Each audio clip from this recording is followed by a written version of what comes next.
Hi. Hi. Yeah, it's perfect pick for me.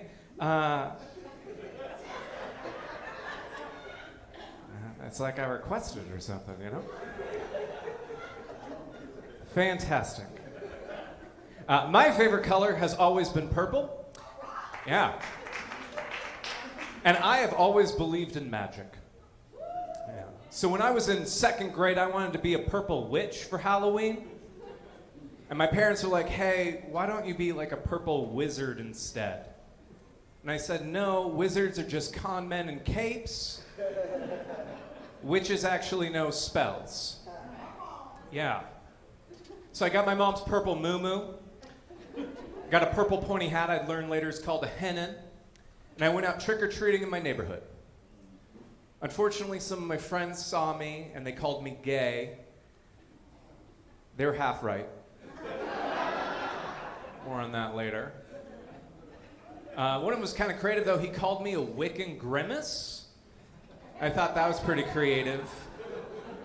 I would come to accept that the grimace is an anthropomorphized milkshake made popular by the McDonald's Corporation. Very creative gold star. But them calling me gay led to the best comeback I've ever used in my life, which was purple isn't a gay color.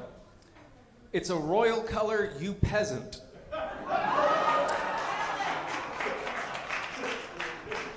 And that was worth not having any friends.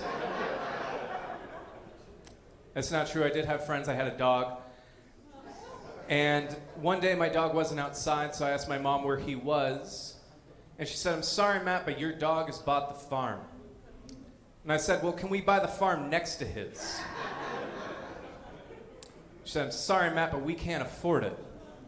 I lived for years thinking my dog was a better investor than my parents. Burying bones, that's effectively a 401k. But communication was bad in my family. Like the first time my mom asked me if I was gay, we were stopped at a stoplight waiting to turn left, which is the best place for that conversation to happen. Yeah. But she was great about it. She was like, Matt, no matter what your answer is, your dad and I are still going to love you. Yeah, right? And I answered her honestly. I said, you know what, I don't really know. I got to think about it. It's a beautiful moment. Then my mom turned left into oncoming traffic.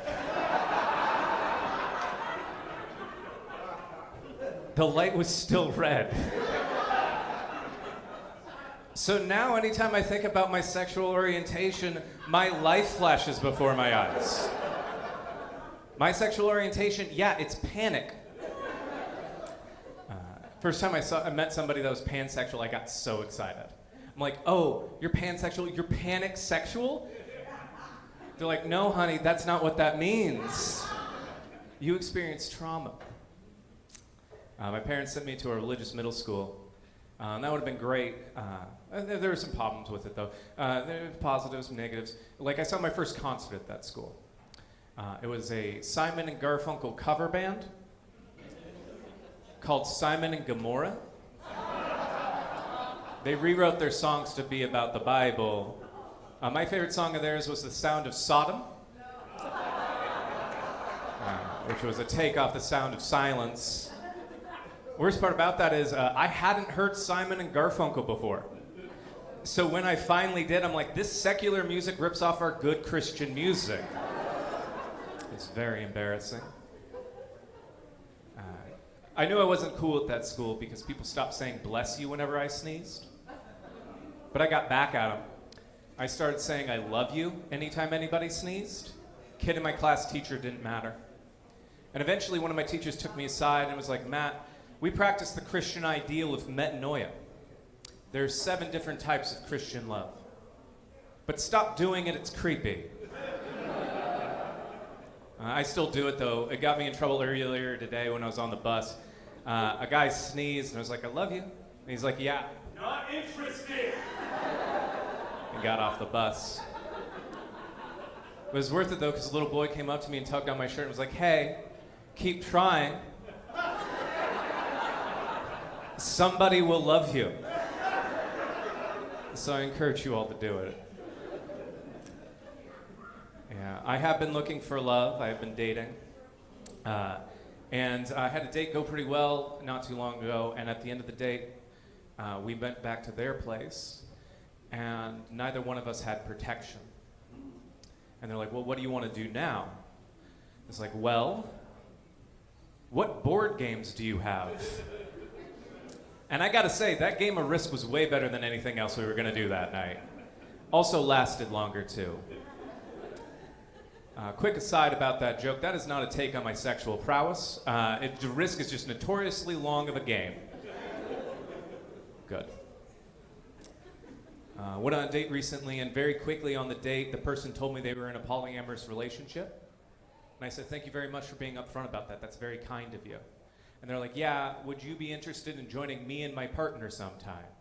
I'm like, let's wait and see how the date goes. And then they were like, what is your relationship like with your ex? I'm like, oh, we're still great friends. We hang out all the time. And they're like, do you think your ex would be interested in joining us? And I'm like, we're not that good of friends. I don't have that much charisma. That date kept going on. We got ice cream, walked through the park. And then at the end of the date, they're like, hey, would you mind if I just got your ex's contact information? And I'm like, no, you do not change unicorns midstream. This date is over. Anytime one of my relationships ends, I will update my will, and I will designate a portion of my 401k to go to my ex based on how long we've been dating.